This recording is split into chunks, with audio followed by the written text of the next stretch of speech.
Welcome to Chilled Out Game Reviews, where I review my favourite games to unwind with.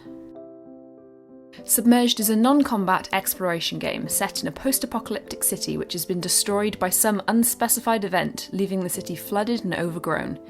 You play as Miku, who has to search the city for supplies to help her injured brother Taku. There are 10 items to find at the top of large buildings across the city. As you find each one, you are rewarded with more details of the character's backstory in the form of a pictographic storyboard. Firstly, this game looks fantastic. The design of the environment is incredibly well done, and the lighting effects are stunning, especially at sunset. It's gorgeous, enough said.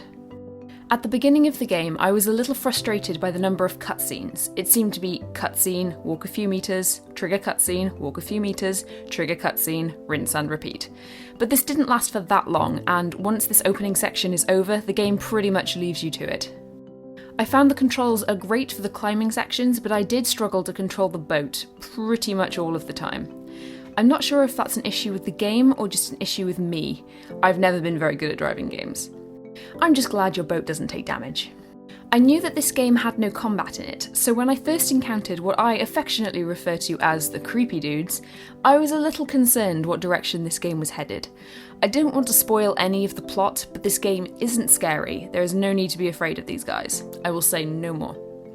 Whilst playing, I couldn't help but be reminded of Shadow of the Colossus. Both games begin with your character carrying a person and placing them on a stone plinth. Both games have you climb a series of huge things to reach a goal near the top, and each time you complete a stage, the process has an effect on your character. But then I really struggled to complete Shadow of the Colossus and found it rather stressful, so perhaps Submerged could be described as a stress-free version of that game.